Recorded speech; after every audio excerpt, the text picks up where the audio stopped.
This is Mr. Flamingo. This video is a tutorial for Standard 1, which is evaluating limits.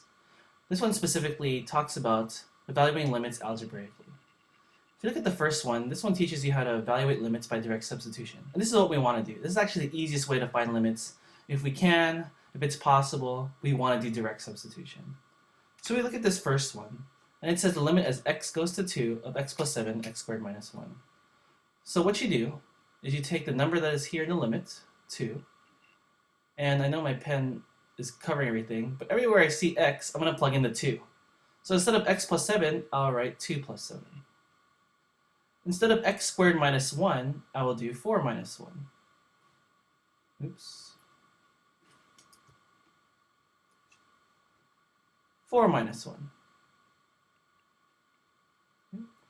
So that simplifies. 2 plus 7 is 9, and 4 minus 1 is 3. So I get 9 divided by 3, or that simplifies to 3. Now, second problem is the same thing, except for now I have x goes to negative 1. So let me erase this real quick. X goes to negative 1. So here's a negative 1. And again, I'm going to put that everywhere I see x. So here, here, and here. So everywhere I see x, I'm going to plug in a negative 1. Negative 1 squared is 1 plus a negative 1 over negative 1 minus 5. Now, something special happens up at the top. You may notice. 1 plus a negative 1 becomes 0. And at the bottom, negative 1 minus 5 is minus 6. The biggest mistake that most students make in calculus is that, is this 0 over negative 6? Is that undefined? Is that error? Or is that 0?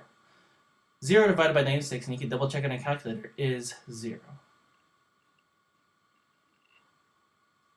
So those are the easiest ways to find limits. You want to do those problems. We're going to skip over this part that says how to put a hole in the function. Okay. Here's where it gets tricky. What if we can't do direct substitution? And this one says evaluating limits by cancellation. So what you're going to do is, first of all, you're going to try what we've been doing, direct substitution. This one says the limit as x goes to 3. So I'll plug in 3 into everywhere I see x. Okay. So instead of saying 2 squared, I'm going to say 3 squared minus 9. And instead of saying x minus 3, I'm going to do 3 minus 3. Okay, so far? Just like direct substitution, I get 0 over 0. Here's the problem. What is 0 over 0? If you put it in a calculator, you get error, but what's 0 divided by 0? Is it 0? Is it infinity? Is it an error? Like, you're dividing by the same, is it 1? Because it's the same number top and bottom. It is what they call indeterminate, which you see the same word listed up here, indeterminate. What that means is that you can't figure out what it is. You need to simplify this to figure out what the answer is. So how do you simplify? I'm going to erase the work. Simplifying means, and this section we'll do it by factoring. This top one, x squared minus 9, you may notice is a difference of squares. It can be simplified into x plus 3 and x minus 3. So this is review for factoring. And then you may notice that on the top and bottom, I have a factor of x minus 3, and on the bottom I have a factor of x minus 3. Those both cancel. So the whole problem could have just been simplified to x plus 3. Now that it's been simplified, now I can apply my direct substitution. I'll plug in the 3. 3 plus 3 equals 6. That's much easier than 0 over 0. So the new step I'm teaching you is maybe there are some instances where you need to factor. Let's try another example. In this case, it says negative 2. So let me try plugging in negative 2. I get 4 minus 6 plus 2 over 4 minus 4. Because you're so bright, you may notice that this is 0 over 0, which means it's indeterminate. So let me erase that. It's indeterminate. One of the things, again, I told you to do is you can factor. If I factor this top part, I get x plus 2 and x plus 1. You may notice when I factor, this doesn't cancel with anything on the bottom. This is a hint to me that, hey, I need to factor on the bottom as well. This is also a difference of squares, which is also x plus 2 and then an x minus 2 factor. In this case, my x plus 2's, or the factor x plus 2 on the numerator and the denominator, they both cancel. So this whole problem can be simplified x plus 1 over x minus 2. Now let's try plugging in a number. Negative 2 plus 1 is negative 1, and negative 2 minus 2 is negative 4, which means, oops, sorry, I'm zooming in, which means the correct answer is 1/4.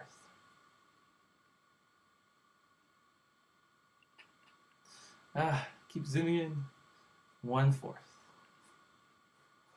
Okay, now some of you may be saying, oh, this is too simple. Let's try something a little bit different. So on your notes, there's 2 other sample problems. You could try them out and see how you do. But let's just say you don't have the opportunity to factor. One of the things you can also do is something called rationalizing.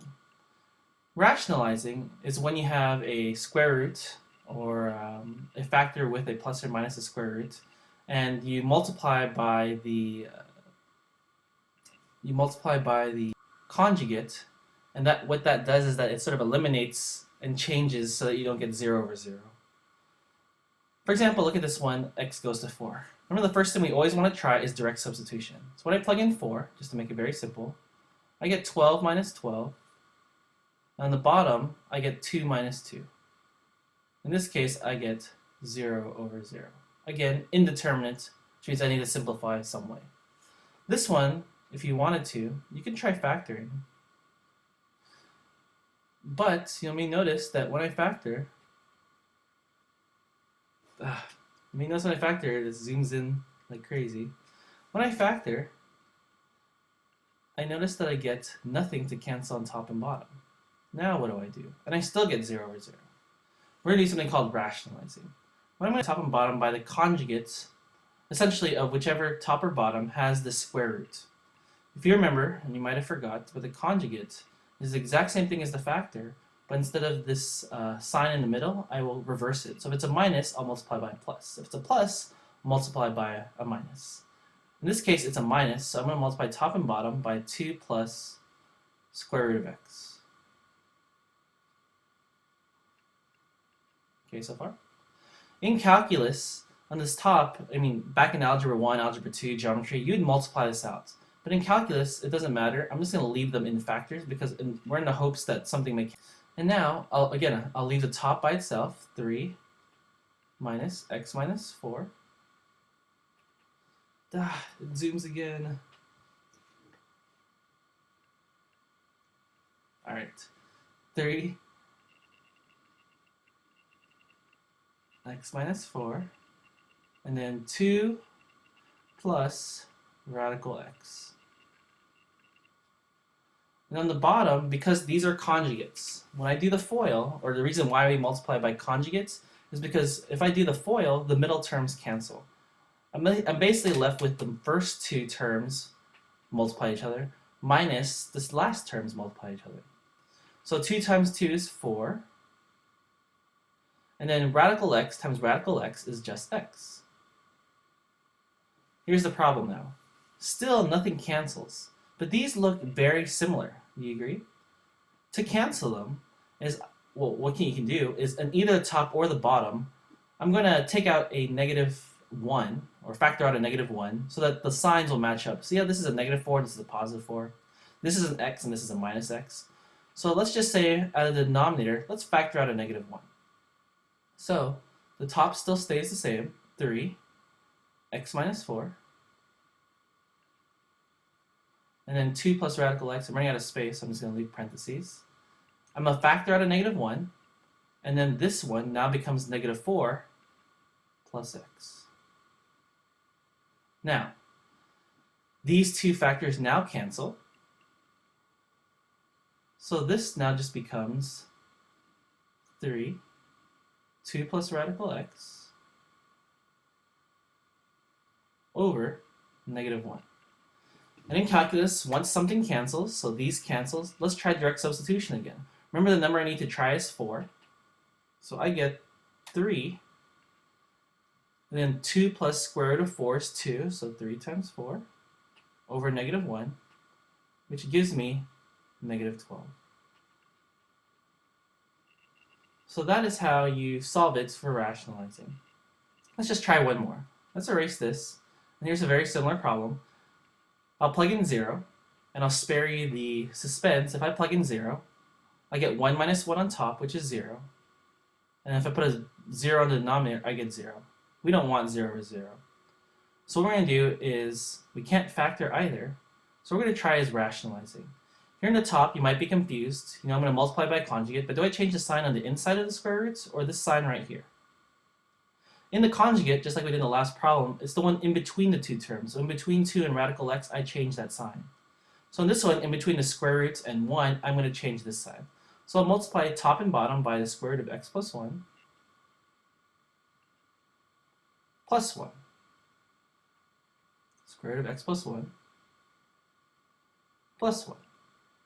Again, in conjugates, what I'm going to do is I just multiply the first two terms. Square root of x plus 1 times the square root of x plus 1 is x plus 1. Then minus 1 times positive 1 is also minus 1. Now, on the bottom, remember in calculus, I'm not going to multiply this out. I'm just going to leave them as factors. So x, square root of x plus 1, square root of x plus 1, plus 1. Now, nothing seems to cancel so far. But you notice I have a plus 1 and minus 1 on the top, right? So I can do, and that leaves me with an x on the top. But you may notice I also have an x on the bottom. So these two x's can also cancel. What that leaves, with everything canceled on top, most people like to put 0, but remember there's still a factor of 1 on top, so 1. And on the bottom, I have square root of x plus 1 plus 1. Again, something canceled, so now I'm going to try plugging in the number, so I'll plug in 0. The numerator will still be 1. And if I plug in 0 on the bottom, I get the square root of 1, which is 1, plus 1. So my answer is going to be 1/2. Okay, so far? And the last one we're going to tackle today. What if I can't do rationalizing and I can't do factoring? You'll see it here, it's called simplifying. So now, what you're going to do, let me just scroll down for you guys real quick. What you're going to do is find the way to get a fraction, a single fraction, over, some sort of fraction. Like in this one, I already have a fraction minus a fraction over x, and that whole thing is inside a fraction. So you may wonder, like, how do I solve this? Again, the very first thing I'm going to try out is if I plug in 0, I get 1/3 minus 1/3, which is 0. I put a 0 in the denominator, I get 0. I get 0 over 0. I already know that this is indeterminate. Again, I've spoiled it for you. Okay? But let's try making this one fraction. Okay? So I want to make this, instead of this numerator being a fraction minus a fraction, let's just make this one complete fraction. So what I'm going to do is I'm going to find a common denominator. What I'm going to do is I'll multiply top and bottom of this fraction by 3. And I'll multiply top and bottom of this fraction by 3 plus x, because that will give me a common denominator for these two fractions. It's zooming in on me, so I'll just keep it that way. 3 plus x. Right? So that means this fraction now becomes 3 over 3 plus 3 plus x. Okay? Minus, on the other side, I get 3 plus x over 3 plus x. So do you see now how in the numerator, I have a common denominator. They both have a 3 plus x. Okay? So now this is what I'm going to do. Now that I have a common denominator, I'm going to simplify or combine this into just one fraction. So on the top, do you see I have a 3 minus 3 plus x? 3 plus x. I'm going to distribute this minus, so it's minus 3 minus x. So the numerator is now 3 minus x. Sorry, that's a very ugly 3. All right. The bottom is 3 plus x still. Okay. Remember, I'm just doing the numerator. I haven't even touched the numerator yet. Like, I haven't touched this x yet. I'm just doing the numerator. And you may notice that these 3's cancel. I have a 3 minus 3. So this whole thing just becomes a minus x over 3 plus x.